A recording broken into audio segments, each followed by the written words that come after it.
ಸ್ನೇಹಿತರೆ ನಮಸ್ಕಾರ. Big boss season 11 ಈಗ ಒಂದು ವಾರದ ಆಟ ಮುಗಿದಿದೆ. ಈ ಒಂದು ವಾರದಲ್ಲಿ ಸಾಕಷ್ಟು ಬೆಳವಣಿಗೆಗಳು ಬಿಗ್ ಬಾಸ್ ಮನೆಯಲ್ಲೇ ನಡೆದಿದ್ದಾವೆ. ಕನ್ನಡದ ಜನಪ್ರಿಯ ರಿಯಾಲಿಟಿ ಶೋ ಆಗಿರುವಂಥ ಬಿಗ್ ಬಾಸ್ ಇಷ್ಟೊಂದು ವಿವಾದಕ್ಕೆ ತುತ್ತಾಗಿದ್ದು ಇದೇ ಮೊದಲು ಅಂತಲೇ ಅನಿಸುತ್ತೆ. ಅದು ಕೂಡ ಮೊದಲ ವಾರದಲ್ಲಿ ಇಷ್ಟು ಕಿರಿಕು, ಇಷ್ಟು ಗಲಾಟೆ, ಇಷ್ಟು ಮನಸ್ತಾಪಗಳು ಯಾವತ್ತೂ ಕೂಡ ನಡೆದಿಲ್ಲ.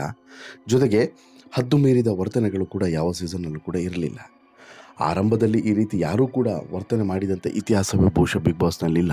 ಹೋಗ್ತಾ ಆಟದ ಕಾವು ಹೆಚ್ಚಾಗ್ತಿತ್ತು, ಸಂಖ್ಯೆ ಕಡಿಮೆ ಆಗ್ತಿತ್ತು, ಪ್ರೆಷರ್ಗಳು ಹೆಚ್ಚಾಗ್ತಿತ್ತು. ಸೊ ದಟ್ ಒತ್ತಡದಲ್ಲಿ ಏನೋ ಕೆಲವೊಂದು ಮಾತುಗಳು ಹೋಗ್ತಾ ಇತ್ತು. ಬಟ್ ಎಲ್ಲೂ ಕೂಡ ವೈಯಕ್ತಿಕವಾಗಿ ನಿಂದನೆ ಮಾಡುವಂಥದ್ದು, ದಾಳಿ ಮಾಡುವಂಥದ್ದು ನಡೀತು ಅಂತ ಹೇಳಿದ್ರೆ ಇಮಿಡಿಯೇಟ್ಲಿ ಅದಕ್ಕೆ ಮದ್ದು ಅರಿಯುವಂಥ ಕೆಲಸವೂ ಕೂಡ ನಡೀತಾ ಇತ್ತು. ಬಟ್ ಈ ಬಾರಿ ಎಲ್ಲವೂ ಕೂಡ ಕಂಪ್ಲೀಟಾಗಿ ಬದಲಾಗಿ ಹೋಗಿದೆ. ಪರಿಸ್ಥಿತಿಯೇ ಚೇಂಜ್ ಆಗಿ ಹೋಗಿದೆ, ಉಲ್ಟಾ ಆಗಿದೆ. ಎಲ್ಲೋ ಒಂದು ಕಡೆ ಬಿಗ್ ಬಾಸ್ ಹಳಿ ತಪ್ಪುತ್ತಿದೆ ಅನ್ನುವಂತಹ ಮುನ್ಸೂಚನೆ ಆರಂಭದಲ್ಲಿ ಸಿಗ್ತಾ ಇದೆ. ಇದಕ್ಕೆ ಪೂರಕವಾಗಿ ಇಲ್ಲಿ ಕೆಲವೊಂದು ಸ್ಪರ್ಧಿಗಳು ಆಡ್ತಿರುವಂಥ ಮಾತುಗಳು ಒಂದು ವರ್ಗವನ್ನು ನಿಂದಿಸೋದು, ಒಂದು ವರ್ಗಕ್ಕೆ ಹತಾಶೆಯನ್ನು ಮೂಡಿಸುವಂಥದ್ದು, ಒಂದು ವರ್ಗಕ್ಕೆ ಆ ವರ್ಗದ ಬಗ್ಗೆನೇ ಒಂದು ರೀತಿಯಲ್ಲಿ ಬೇಸರ ಮೂಡುವಂಥ ಪರಿಸ್ಥಿತಿ ತಂದೊದಗಿದೆ ಅಂತಲೇ ಹೇಳ್ಬೋದು. ಅಷ್ಟು ಮಾತ್ರವಲ್ಲ, ಒಂದು ವರ್ಗ ಅತ್ಯಂತ ಈ ಇಡೀ ಘಟನೆಗಳನ್ನು ಸೂಕ್ಷ್ಮವಾಗಿ ಗಮನಿಸ್ತಿದೆ ಅನ್ನೋದಕ್ಕೂ ಸಾಕ್ಷಿಯಾಗಿ ಈಗ ಒಂದು ದೂರು ದಾಖಲಾಗಿರೋದು ಗೊತ್ತಾಗ್ತಿದೆ. ಹೌದು, ಬಿಗ್ ಬಾಸ್ನ ವಿರುದ್ಧ ಈಗ ಒಂದು ಖಾಸಗಿ ದೂರು ದಾಖಲಾಗಿದೆ. ಆ ದೂರಿನಲ್ಲಿ ಸಾಕಷ್ಟು ಗಂಭೀರವಾದಂಥ ವಿಚಾರಗಳನ್ನು ಪ್ರಸ್ತಾಪಪಡಿಸಲಾಗಿದೆ. ಜೊತೆಗೆ ಬಿಗ್ ಬಾಸ್ನ ಕಾರ್ಯಕ್ರಮದ ಒಂದಷ್ಟು ನೀತಿ ನಿಯಮಗಳ ಬಗ್ಗೆಯೂ ಕೂಡ ಆಕ್ಷೇಪಗಳು ವ್ಯಕ್ತವಾಗಿದ್ದಾವೆ.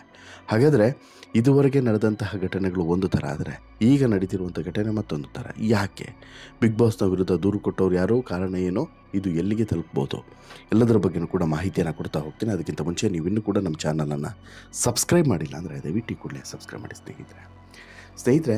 ಕನ್ನಡದ ಜನಪ್ರಿಯ ರಿಯಾಲಿಟಿ ಶೋ ಅಂತ ಹೇಳಿದ್ರೆ ಅದು ಕನ್ನಡದ ಬಿಗ್ ಬಾಸ್ ರಿಯಾಲಿಟಿ ಶೋ. ಅತಿ ದೊಡ್ಡ ರಿಯಾಲಿಟಿ ಶೋ ಕೂಡ ಹೌದು. ಕನ್ನಡದ ಬಿಗ್ ಬಾಸ್ ರಿಯಾಲಿಟಿ ಶೋಗೆ ಅದರದ್ದೇ ಆದಂಥ ಅಭಿಮಾನಿಗಳಿದ್ದಾರೆ. ಜೊತೆಗೆ ಈ ಸೀಸನ್ಗೆ ಬರೋದಕ್ಕೆ ಅಥವಾ ಈ ಶೋಗೆ ಬರೋದಕ್ಕೆ ಸಾಕಷ್ಟು ನೀತಿ ನಿಯಮಗಳಿದ್ದಾವೆ. ಅವೆಲ್ಲವನ್ನು ಕೂಡ ಒಪ್ಪಿ ಸಹಿ ಹಾಕಿ ನಂತರ ಇಲ್ಲಿಗೆ ಬರುವಂಥದ್ದು ಕಾಮನ್. ಬಟ್ ಬಂದ ಮೇಲೆ ಇಲ್ಲಿ ನಡೆಯುವಂಥದ್ದು ಕಂಪ್ಲೀಟಾಗಿ ಎಲ್ಲದೂ ಕೂಡ ಬಿಗ್ ಬಾಸ್ ಆಯೋಜಕರ ಸ್ಕ್ರಿಪ್ಟ್ಗಳು. ಹೌದು, ಕನ್ನಡದ Bigg Boss reality show season 11 ಕಳೆದ ಭಾನುವಾರ ಗ್ರ್ಯಾಂಡಾಗಿ ಓಪನಿಂಗ್ ಕಂಡಿದೆ. ಹೊಸ ಅಧ್ಯಾಯದೊಂದಿಗೆ ಶುರುವಾದಂಥ ಬಿಗ್ ಬಾಸ್ಗೆ ಒಂದು ವಾರ ಈಗಾಗಲೇ ಮುಗಿದಿದೆ. ಬಟ್ ಒಂದು ವಾರ ಮುಗಿತಾ ಇದ್ದಂತೆ 2-3 ಕಂಟಕಗಳು ಎದುರಾಗಿದ್ದಾವೆ. ಅದರಲ್ಲಿ ಒಂದು ಕಂಟಕ ತುಂಬ ಗಂಭೀರವಾಗಿ ಕಾಣಿಸ್ತಿದೆ. ಹೌದು, ಮೊನ್ನೆ ಅಷ್ಟೇ ಬಹಳ ಅದ್ಧೂರಿಯಾಗಿ ಬಿಗ್ ಬಾಸ್ ಸೀಸನ್ 11 ಓಪನಿಂಗನ್ನು ಪಡೆದುಕೊಳ್ಳುತ್ತೆ. ಒಟ್ಟು 17 ಜನ ಸ್ಪರ್ಧಿಗಳು ಬಿಗ್ ಬಾಸ್ ಮನೆಯಲ್ಲಿ ಗ್ರ್ಯಾಂಡಾಗಿ ಎಂಟ್ರಿಯನ್ನು ಕೊಟ್ಟಿದ್ದಾರೆ. ಅದರಲ್ಲೂ ಕೂಡ ಹೊಸ ಅಧ್ಯಾಯದೊಂದಿಗೆ ಶುರುವಾದಂಥ ಈ ಶೋನಲ್ಲಿ ಸ್ವರ್ಗ ಮತ್ತು ನರಕ ಅನ್ನುವಂಥ 2 ಹೊಸ ಕಾನ್ಸೆಪ್ಟನ್ನು ಶುರು ಮಾಡಿರ್ತಾರೆ. ಆದರೆ ಶುರುವಾಗಿ ಒಂದೇ ವಾರಕ್ಕೆ ಬಿಗ್ ಬಾಸ್ ಶೋ ವಿರುದ್ಧ ವಕೀಲೆಯೊಬ್ಬರು ದೂರನ್ನು ದಾಖಲಿಸಿದ್ದಾರೆ. ಅದು ಕೂಡ ರಾಜ್ಯ ಮಹಿಳಾ ಆಯೋಗಕ್ಕೆ ವಕೀಲೆ ದೂರನ್ನು ಕೊಟ್ಟಿದ್ದು ಹಲವು ಗಂಭೀರ ವಿಚಾರಗಳನ್ನು ಇಲ್ಲಿ ಪ್ರಸ್ತಾಪ ಮಾಡಿದ್ದಾರೆ. ಜೊತೆಗೆ ಸಾಮಾನ್ಯವಾಗಿ ಎಲ್ಲ ಜನರಿಗೂ ಕೂಡ ಅನಿಸುವಂಥ ವಿಚಾರಗಳನ್ನೇ ಇಲ್ಲಿ ಪ್ರಸ್ತಾಪ ಮಾಡಲಾಗಿದೆ ಅನ್ನೋದು ಸ್ಪಷ್ಟವಾಗಿ ಗೊತ್ತಾಗ್ತಿದೆ. ಹಾಗಾದರೆ ಆ ದೂರಿನಲ್ಲಿ ಏನಿದೆ ಅಂತೇಳಿ ನೋಡೋದಾದರೆ, ಕಲರ್ಸ್ ಕನ್ನಡ ವಾಹಿನಿಯಲ್ಲಿ ಪ್ರಸಾರ ಆಗ್ತಿರುವಂತಹ ಹಾಗೂ ನಟ ಸುದೀಪ್ ಅವರು ನಿರೂಪಣೆ ಮಾಡುವಂಥ ಬಿಗ್ ಬಾಸ್ ಸೀಸನ್ 11 ಕಾರ್ಯಕ್ರಮದಲ್ಲಿ ಮಹಿಳೆಯರು ಮತ್ತು ಪುರುಷ ಸ್ಪರ್ಧಿಗಳು ಭಾಗವಹಿಸ್ತಾ ಇದ್ದಾರೆ. ಬಿಗ್ ಬಾಸ್ 11 ಕಾರ್ಯಕ್ರಮದಲ್ಲಿ ಸ್ವರ್ಗ ಮತ್ತು ನರಕ ಅನ್ನುವಂತಹ 2 ವಿಚಾರದ ಮೇಲೆ ಸ್ಪರ್ಧಿಗಳು ಪ್ರತ್ಯೇಕವಾಗಿ ಇರಿಸಲಾಗಿದೆ. ಭಾರತದ ನಾಗರಿಕರನ್ನು ಖಾಸಗಿ ವ್ಯಕ್ತಿಗಳು ಬಂಧನದಲ್ಲಿ ಇರಿಸುವಂತಹ ಹಕ್ಕನ್ನು ಹೊಂದಿರೋದಿಲ್ಲ. ಪ್ರಸ್ತುತ ಪ್ರಸಾರ ಆಗ್ತಿರುವಂಥ ಈ ಕಾರ್ಯಕ್ರಮಕ್ಕೆ ಪುರುಷ ಮತ್ತು ಮಹಿಳೆಯರು ಒಂದು ಜೈಲಿನ ರೂಪದಲ್ಲಿ ಬಂದಿಖಾನೆಯಂತಹ ಕೊಠಡಿಯಲ್ಲಿ 100 ಕ್ಯಾಮರಾಗಳ ನಡುವೆ ರೆಕಾರ್ಡ್ ಆಗ್ತಿರುವಂಥ ಸಂದರ್ಭದಲ್ಲಿ ಅಕ್ರಮ ಬಂಧನದಲ್ಲಿ ಇರಿಸಲಾಗಿದೆ. ಆ ಸ್ಪರ್ಧಿಗಳಿಗೆ ಕೇವಲ ಗಂಜಿಯನ್ನು ಆಹಾರವಾಗಿ ನೀಡಲಾಗ್ತಿದೆ. ಸಂವಿಧಾನದ ಪ್ರಕಾರ ನಾಗರಿಕರಿಗೆ ಪೌಷ್ಟಿಕ ಆಹಾರವನ್ನು ಕೊಡದಿರುವುದು ಅಪರಾಧ ಆಗ್ತದೆ. ಅದರಲ್ಲೂ ಕೂಡ ಮಹಿಳೆಯರಿಗೆ ಪ್ರತ್ಯೇಕ ಶೌಚಾಲಯ ವ್ಯವಸ್ಥೆ ಮಾಡೋದು, ಮಲಗೋದಕ್ಕೆ ವ್ಯವಸ್ಥೆಯನ್ನು ಮಾಡೋದು, ಅವರನ್ನು ದೈಹಿಕ ಬಾಧೆಗಳು ಒಂದು ರೀತಿಯಲ್ಲಿ ತೀರಿಸಿಕೊಳ್ಳಲು ಮತ್ತೊಬ್ಬರ ಅನುಮತಿ ಮೇರೆಗೆ ಶೌಚಾಲಯ ಉಪಯೋಗಿಸಲು ಬಲವಂತಕ್ಕೆ ಒಳಪಡಿಸುವುದು ಮಹಿಳೆಯರ ಖಾಸಗಿತನಕ್ಕೆ ಧಕ್ಕೆ ಆಗ್ತದೆ.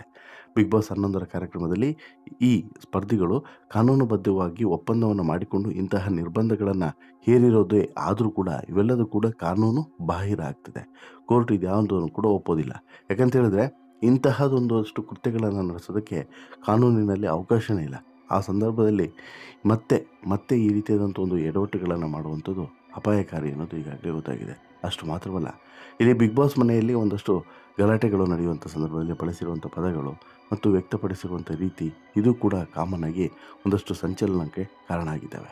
ಅಷ್ಟು ಮಾತ್ರವಲ್ಲ, ಬಿಗ್ ಬಾಸ್ ಕಾರ್ಯಕ್ರಮದ ಮೇಲೆ ಈ ದೂರು ದಾಖಲಾಗ್ತಿದ್ದಂತೆ ಬಿಗ್ ಬಾಸ್ ಕಾರ್ಯಕ್ರಮದ ಒಂದಷ್ಟು ಆಯೋಜಕರು ಪ್ಲಾನ್ಗಳನ್ನು ಕೂಡ ಹಾಕ್ಕೊಂಡಿದ್ದಾರೆ. ಅಲ್ಲಿಗೆ ಒಂದು ಸಮರ್ಥನೆಯನ್ನು ಕೂಡ ಕೊಡುವಂಥ ಚಿಂತನೆಯಲ್ಲಿದ್ದಾರೆ. ಏನು ಇದೆಲ್ಲದೂ ಕೂಡ ಅಗ್ರಿಮೆಂಟ್ನಲ್ಲಿ ಮುಂಚೆನೇ ಮೆನ್ಷನ್ ಆಗಿರುತ್ತೆ. ಸೊ ದಟ್ ನಾವೇನು ಕೂಡ ಮಾಡೋಕ್ಕೆ ಬರೋದಿಲ್ಲ. ಅಗ್ರಿಮೆಂಟ್ನಲ್ಲಿ ಈ ಎಲ್ಲ ವಿಚಾರಗಳನ್ನು ಪ್ರಸ್ತಾಪಪಡಿಸಿರ್ತೀವಿ. ಅದಕ್ಕೆ ಅವರು ಒಪ್ಪಿಗೆ ಹಾಕಿ ಸಹಿ ಹಾಕಿ ಕೊಟ್ಟ ನಂತರನೇ ನಾವು ಅವರನ್ನು ಇಲ್ಲಿಗೆ ಈ ಬಿಗ್ ಬಾಸ್ ಕಾರ್ಯಕ್ರಮಕ್ಕೆ ಕರ್ಕೊಂಡಿರುವಂಥದ್ದು. ಹಾಗಾಗಿ ಇಲ್ಲೆಲ್ಲೂ ಕೂಡ ನಿಯಮದ ಉಲ್ಲಂಘನೆ ಆಗಿಲ್ಲ ಮತ್ತು ಮಾನವ ಹಕ್ಕುಗಳ ಉಲ್ಲಂಘನೆಯೂ ಕೂಡ ಆಗಿಲ್ಲ. ಅವ್ರಿಗೆ ಏನೇನು ಕೊಡಬೇಕು ಬೇಸಿಕ್ ನೀಡ್ಸ್ ಎಲ್ಲವನ್ನೂ ಕೂಡ ಕೊಟ್ಟಿದ್ದೇವೆ ಅನ್ನೋದನ್ನು ಇಲ್ಲಿ ಬಿಗ್ ಬಾಸ್ನ ಆಯೋಜಕರು ಮತ್ತು ಈ ತಂಡ ಸ್ಪಷ್ಟವಾಗಿ ಹೇಳಿದೆ. ಅಷ್ಟು ಮಾತ್ರವಲ್ಲ, ಬಿಗ್ ಬಾಸ್ ಕಾರ್ಯಕ್ರಮದಲ್ಲಿ ಹಂತವಾಗಿ ಕೆಲವೊಂದಷ್ಟು ಘಟನೆಗಳು ಆಗಾಗ ನಡೀತಾ ಇರುವಂಥದ್ದು ಕಾಮನ್. ಆ ಘಟನೆಗಳಿಗೂ ಮತ್ತು ಈಗ ಬಿಗ್ ಬಾಸ್ನ ಹೊರಗಡೆ ದಾಖಲಾಗಿರುವಂಥ ದೂರಿಗೂ ಒಂದು ಲಿಂಕ್ ಇದೆ ಅಂತಲೂ ಕೂಡ ಹೇಳ್ಬೋದು. ಅಷ್ಟು ಮಾತ್ರವಲ್ಲ, ಇಲ್ಲಿ ಜಗದೀಶು ಪದೇ ನಾಲಿಗೆಯನ್ನು ಹರಿಬಿಡ್ತಾ ಹೋಗುವಂಥದ್ದು ಕೂಡ ಕಂಡಿದ್ದೇವೆ. ಯಾಕಂತ ಹೇಳಿದ್ರೆ ಆತ ಯಾವಾಗೆಲ್ಲ ನಾಲಿಗೆಯನ್ನು ಹರಿಬಿಡ್ತಾನೋ ಆಗ ಏನಾದರೂ ಒಂದು ಘಟನೆಗಳು ನಡೆಯೋದು ಸಹಜ ಮತ್ತು ಸ್ವಾಭಾವಿಕ. ಅದೇ ರೀತಿ ಈಗ ಒಂದು ಹೇಳಿಕೆಯನ್ನು ಕೂಡ ಇದೇ ಯಾರು ಜಗದೀಶ್ ಕೊಟ್ಟಿದ್ದರು. ಮಹಿಳೆಯರ ಒಳ ಉಡುಪುಗಳ ಬಗ್ಗೆ ಒಂದು ಹೇಳಿಕೆಯನ್ನು ಕೊಟ್ಟಿದ್ದರು. ಇದು ಕೂಡ ಭಾರಿ ಆಕ್ರೋಶಕ್ಕೆ ಗುರಿಯಾಗಿತ್ತು. ಯಾಕಂತ ಹೇಳಿದ್ರೆ ಮಾತನಾಡುವಂಥ ಬರದಲ್ಲಿ ಏನೇ ಮಾತನಾಡ್ಬೋದು, ಬಟ್ ಏನು ಮಾತನಾಡ್ತಿದ್ದೀನಿ ಅನ್ನುವಂಥ ಕನಿಷ್ಠ ಸಾಮಾನ್ಯ ಪ್ರಜ್ಞೆನಾದರೂ ಇರಬೇಕು. ಆದರೆ ಆ ಪ್ರಜ್ಞೆ ಲಾಯರ್ ಜಗದೀಶ್ಗೆ ಇಲ್ಲ. ಜಗಳದಲ್ಲೋ ಅಥವಾ ಸಿಟ್ಟಲ್ಲೋ ಬಳಸುವಂಥ ಪದಗಳ ಮೇಲೆ ನಿಗಾನೇ ಇರೋದಿಲ್ಲ. ಯಾಕಂತ ಹೇಳಿದ್ರೆ ತಾನಾಯಿತು, ತನ್ನ ಕೆಲಸ ಆಯಿತು, ತಾನು ಹೇಳಿದೆ ಮನೆಯಲ್ಲಿ ನಡಿಬೇಕು ಅನ್ನುವಂಥ ಮೆಂಟಾಲಿಟಿ ಇರುವಂಥ ಈ ವ್ಯಕ್ತಿಗೆ ಈಗ ಸರಿಯಾಗಿ ಕ್ಲಾಸ್ ತೆಗೆದುಕೊಳ್ಳುವಂಥ ಚಾನ್ಸಸ್ ಕೂಡ ಇದೆ. ಯಾಕಂತ ಹೇಳಿದ್ರೆ ಅಷ್ಟರ ಮಟ್ಟಿಗೆ ಈತ ಹಿಂಸೆಯನ್ನು ಕೊಟ್ಟಿದ್ದಾನೆ, ಟಾರ್ಚರನ್ನು ಕೊಟ್ಟಿದ್ದಾನೆ. ಅಷ್ಟು ಮಾತ್ರವಲ್ಲ, ಮಾತನಾಡುವಂಥ ಬರದಲ್ಲಿ ಒಳ ಉಡುಪಿಗಳ ಬಗ್ಗೆಯೂ ಕೂಡ ಮಾತನಾಡಿರುವಂಥದ್ದು ಅತ್ಯಂತ ಕ್ರೂರ ಮತ್ತು ಕೆಟ್ಟದಾಗಿತ್ತು. ಹಾಗಾಗಿ ಇಲ್ಲಿ ಮಹಿಳೆಯರ ಬಗ್ಗೆ ಮಾತನಾಡೋದ್ರ ಜೊತೆಗೆ ವಿವಾದಗಳನ್ನು ಮೈಮೇಲೆ ಹೇಳ್ಕೊಳ್ಳೋದ್ರಲ್ಲೂ ಕೂಡ ಈತ ಫೇಮಸ್ಸು. ಹೀಗಾಗಿ ಈ ವಿಚಾರದ ಬಗ್ಗೆಯೂ ಕೂಡ ಮತ್ತೊಂದು ದೂರು ದಾಖಲಾಗುವಂಥ ಸಾಧ್ಯತೆ ಇದೆ. ಮನೆಯಲ್ಲಿ ಕ್ಯಾಪ್ಟನ್ಸಿ ಟಾಸ್ಕಿಗೆ ಅವಕಾಶವನ್ನು ನೀಡಲಿಲ್ಲ ಅನ್ನೋಂಥ ಸಂದರ್ಭದಲ್ಲಿ ಸಿಟ್ಟಾದಂಥ ಜಗದೀಶು ಬಾಯಿಗೆ ಬಂದಂತೆ ಮಾತನಾಡಿದರು. ಅಷ್ಟು ಮಾತ್ರವಲ್ಲ, ಉಗ್ರಂ ಮಂಜು ಜೊತೆಗೆ ಮಾತನಾಡುವಂಥ ಸಂದರ್ಭದಲ್ಲಿ ನೀನು ಸಿನಿಮಾದಲ್ಲಿ ಮಾತ್ರ ಉಗ್ರಂ, ನಾನು ನಿಜ ಜೀವನದಲ್ಲೇ ಉಗ್ರಂ, ನಾನು ನಿನಗೆ ಏನು ಉಗ್ರಂ ಅಂತ ಹೇಳಿದ್ರೆ ತೋರಿಸ್ತೀನಿ ಅಂತ ಹೇಳ್ಬಿಟ್ಟು ಆಕ್ರೋಶವನ್ನು ಹೊರಗಾಟಿದಂಥ ಇದೇ ಜಗದೀಶು ಆಗ ಉತ್ತರ ಕೊಡೋಕ್ಕೆ ಅಂತೇಳಿ ಹೋಗಲಿಲ್ಲ, ಬ್ರೋ ಅಂದಷ್ಟೇ ಹೇಳ್ತಾರೆ ಯಾರೋ ಉಗ್ರ ಮಂಜು. ಆಗ ನಾನು ಬ್ರೋ ಪ್ಯಾಂಟೀಸ್ ಎಲ್ಲ ನೋಡಿದ್ದೀನಿ, ನನ್ನ ಹೆಂಡತಿ ಹಾಕೋದು ಇದನ್ನೇ ಅಂತೇಳ್ಬಿಟ್ಟು ಕಿಡಿಕಾರಿದಂಥ ಜಗದೀಶು ಮನೆಯವರ ಅಸಮಾಧಾನಕ್ಕೆ ಕಾರಣ ಆಗಿದ್ದಾರೆ.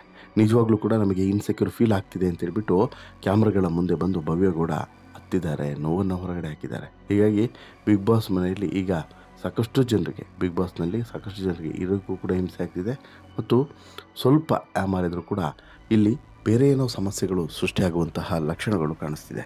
ಅದಕ್ಕೆ ಪೂರಕವಾಗಿ ದೂರುಗಳು ಕೂಡ ದಾಖಲಾಗ್ತಿರುವಂಥದ್ದು. ಬಿಗ್ ಬಾಸ್ ಮನೆಯ ಆಟದ ಶೈಲಿಯನ್ನು ಬದಲಾಯಿಸಿದರೂ ಕೂಡ ಅಚ್ಚರಿ ಇಲ್ಲ. ಜೊತೆಗೆ ಈಗ ಮಹಿಳಾ ಆಯೋಗ ನೋಟಿಸನ್ನು ಕಳಿಸ್ಬಿಟ್ಟು ಉತ್ತರವನ್ನು ಪಡಿಬೋದು. ಜೊತೆಗೆ ಪೊಲೀಸ್ ಸ್ಟೇಷನ್ಗೂ ಕೂಡ ಈ ಕೇಸನ್ನು ಟ್ರಾನ್ಸ್ಫರ್ ಮಾಡಿದ್ರೂ ಕೂಡ ಅಚ್ಚರಿ ಏನಿಲ್ಲ. ಓವರಾಲ್ ಆಗಿ ನಿಮಗೇನು ಅನಿಸ್ತಿದೆ ಸ್ನೇಹಿತರೆ? ಈ ಎಲ್ಲ ಬೆಳವಣಿಗೆಗಳ ಬಗ್ಗೆ ನಿಮ್ಮ ಅಭಿಪ್ರಾಯ ಏನು? ದಯವಿಟ್ಟು ಕಮೆಂಟ್ ಮಾಡಿ ತಿಳಿಸಿ. ಜೊತೆಗೆ ಈ ಸ್ಟೋರಿ ಇಷ್ಟ ಆಯಿತು ಅಂತ ಹೇಳಿದ್ರೆ ಲೈಕ್ ಮಾಡಿ, ಶೇರ್ ಮಾಡಿ, ಚಾನಲ್ಗೆ ಸಬ್ಸ್ಕ್ರೈಬ್ ಆಗೋದನ್ನು ಮರಿಬೇಡಿ. ಧನ್ಯವಾದ.